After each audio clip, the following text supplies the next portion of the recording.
வணக்கம் நண்பர்களே.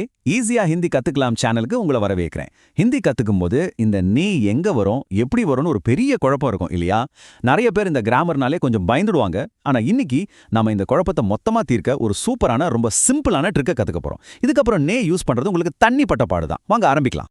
சரி, முதல்ல பிரச்சனை என்னன்னு பாத்திரலாம். இங்க பாருங்க, நான் போனேன் அப்படின்னு சொல்றதுக்கு ஹிந்தில மே கயா, ஆனா நான் பார்த்தேன்னு சொல்றதுக்கு மேனே தேகா. ரெண்டு இடத்துலயுமே வருது நான் தான். ஆனா ஹிந்தில மட்டும் ஏன் ஒன்னு மேயாவும் இன்னொன்னு மேனாவும் மாறுது? இந்த டவுட் உங்களுக்கு வந்திருந்தா கவலையே படாதீங்க. இது எல்லாருக்கும் வர்ற ஒரு பொதுவான சந்தேகம்தான். இதுதான் நாம இன்னைக்கு விடை கண்டுபிடிக்க போற அந்த $1,000,000 கேள்வி. இதுக்கு பதில் மட்டும் உங்களுக்கு தெரிஞ்சிடுச்சுன்னா ஹிந்தி பாஸ்டன்ஸ்ல நீங்க பண்ற பாதி தவறுகள் தானா சரியாகிடும். வாங்க இந்த குழப்பத்துக்கு ஒரு தெளிவான பதில பாப்போம். இந்த புதிரை ரொம்ப சிஸ்டமேட்டிக்கா நாம தீர்க்க போறோம். முதல்ல அந்த சீக்ரெட் ட்ரிக் என்னன்னு பாப்போம். அப்புறம் ப்ரொனவுன்ஸ், அதாவது பிரதிபெயர்கள் எப்படி மாறுது, சில உதாரணங்கள், அப்புறம் ரொம்ப முக்கியமான சில விதிவிலக்குகள். கடைசியா இந்த விதியில நீங்க எப்படி மாஸ்டர் ஆகலாம்னு பார்க்கலாம். ஓகே, இப்ப விஷயத்துக்கு வரும். இத ஒரு பெரிய கிராமர் ரூலா பார்க்காதீங்க. இது ஒரு சிம்பிளான ட்ரிக். இந்த ஒரே ஒரு தந்திரம் தான் நீ எப்போ யூஸ் பண்ணணுங்கிற மொத்த ரகசியத்தையும் நமக்கு சொல்லிக் கொடுக்க போகுது. கிராமர்ல இதுக்கு பேரு டிரான்சிட்டிவ் வெர்ப். அடடா, பேரை கேட்டே பயப்படாதீங்க. விஷயம் ரொம்ப சிம்பிள். ஒரு செயல் முழுமை அடையறதுக்கு அதுக்கு ஒரு ஆப்ஜெக்ட், அதாவது ஒரு பொருள் தேவைப்பட்டா அதுதான் டிரான்சிட்டிவ் வெர்ப். உதாரணத்துக்கு, நான் சாப்பிட்டேன்னு சொல்றேன்னு வச்சுக்கோங்க. உடனே நீங்க எதை சாப்பிட்டீங்கன்னு கேட்பீங்க இல்லையா? அந்த எதைங்கிற கேள்விக்கு ஒரு பதில் தேவைப்படுது பாருங்க, அதுதான் விஷயம். இதுதான் அந்த மேஜிக் கீ. நீங்க ஞாபகம் வச்சுக்க வேண்டிய மிக மிக முக்கியமான விஷயம் இதுதான். உங்க வாக்கியத்தில் இருக்கிற வினைச்சொல், அதாவது வெர்ப் கிட்ட எதை இல்லைன்னா யாரை, இந்த ரெண்டு கேள்வியை மட்டும் கேளுங்க போதும். இந்த டெஸ்ட்டை யூஸ் பண்றது ரொம்ப ரொம்ப ஈஸி. வெறும் 3 ஸ்டெப் தான். ஸ்டெப் 1 சென்டென்ஸ்ல வெர்ப் எதுன்னு பாருங்க. ஸ்டெப் 2 அந்த வெர்ப் கூட நம்மளோட மேஜிக் கேள்விகளான எதை இல்லைன்னா யாருன்னு கேட்டு பாருங்க. ஸ்டெப் 3 அந்த கேள்விக்கு ஒரு லாஜிக்கலான பதில் வந்துச்சுன்னா கண்டிப்பா சப்ஜெக்ட் கூட நீ சேர்த்தே ஆகணும். அவ்வளவுதான், சிம்பிள். இப்போ நாம ஆரம்பிச்ச இடத்துக்கே வருவோம். போனேன், அதாவது கயா. இப்போ டெஸ்ட் பண்ணலாம். போனேன் எத, போனேன் யார. இதுக்கு ஏதாவது லாஜிக்கலா பதில் இருக்கா? இல்ல. அதனால தான் அங்க மேன் கயான்னு நே இல்லாம வருது. இப்போ அடுத்தது பார்த்தேன், அதாவது தேகா.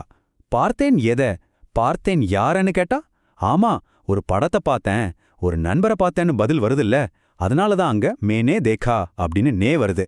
இப்போ உங்களுக்கு அந்த வித்தியாசம் பழிச்சுன்னு புரிஞ்சிருக்கும். சூப்பர். நீ எப்போ யூஸ் பண்ணணும்னு நாம இப்போ கத்துக்கிட்டோம்.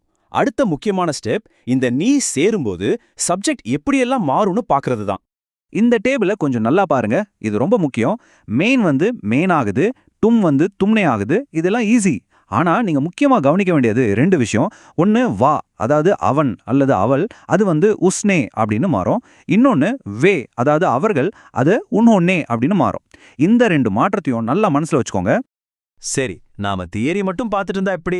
வாங்க இப்போ சில முழுமையான வாக்கியங்களை உதாரணமா பார்க்கும்போது உங்களுக்கு இன்னும் நல்லா புரியும். உங்களுக்கும் ஒரு நம்பிக்கை வரும்.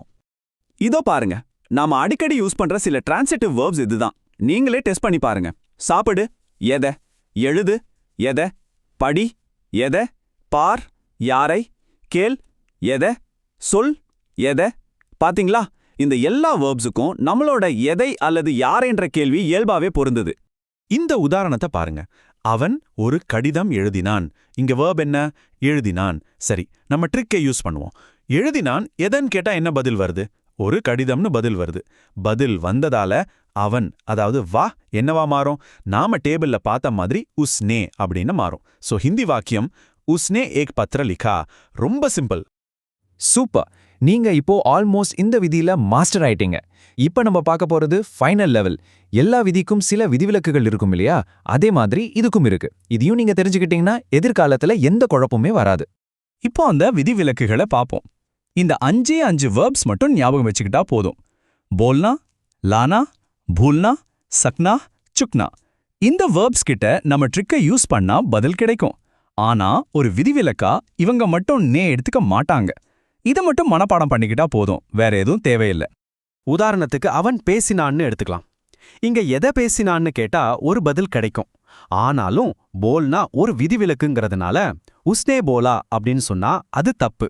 வஹ் போலா அப்படின்னு சொல்றது தான் சரி. அதே மாதிரி தான் அவன் மறந்து விட்டான். நம்ம டெஸ்ட் படி எதை மறந்தான்னு கேட்டா பதில் வரும். ஆனா பூலுனாவும் ஒரு விதிவிலக்கு. அதனால உஸ்னே பூலான்னு சொல்லக்கூடாது, வோ பூலா அப்படின்னு தான் சொல்லணும். இந்த சில விதிவிலக்குகளை மட்டும் நீங்க தனியா ஞாபகம் வச்சுக்கணும். ஓகே, இப்போ நாம கத்துக்கிட்ட எல்லாத்தையும் ரொம்ப ஈஸியா ஞாபகம் வச்சுக்கிற மாதிரி ஒரு சிம்பிள் செக்லிஸ்டா பாத்திரலாம். இனிமேல் நீங்க ஹிந்தியில பாஸ்ட் டென்ஸ்ல ஒரு வாக்கியம் அமைக்கும்போது இந்த 3 ஸ்டெப் செக்லிஸ்ட்டை ஃபாலோ பண்ணுங்க. நம்பர் 1, verb கிட்ட எதை இல்லனா யாரன்னு கேளுங்க. நம்பர் 2, பதில் வந்தா சப்ஜெக்ட் கூட நீ சேருங்க. நம்பர் 3, ஆனா போல்னா லானா மாதிரி சில விதிவிலக்கு verbs இருக்குன்னு ஞாபகம் வச்சுக்கோங்க. அவனதான் இந்த 3 பாயிண்ட் தான் நீ விதியோட முழு ரகசியமும். இப்போ புரியுதா? இலக்கணம், அதாவது கிராமருங்கிறது நம்ம பயப்பட வேண்டிய ஒரு விஷயமே இல்ல. அது ஒரு கருவி. அந்த கருவியை எப்படி கரெக்டா யூஸ் பண்ணணுங்கிற தந்திரம் இப்போ உங்களுக்கு தெரிஞ்சிடுச்சு. இனிமே நீங்க ரொம்ப தைரியமா நம்பிக்கையோட ஹிந்தி பாஸ்ட் டென்ஸ் வாக்கியங்களை உருவாக்கலாம். இந்த தந்திரம் உங்களுக்கு நே விதியை புரிஞ்சுக்க ரொம்ப உதவியா இருந்திருக்கும் நம்புறேன். இப்போ இந்த சீக்ரெட் உங்களுக்கு தெரியும். இதை வச்சு நீங்க உருவாக்க போற முதல் ஹிந்தி வாக்கியம் என்ன?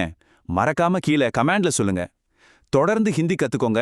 நாம அடுத்த விளக்கத்துல சந்திப்போம்.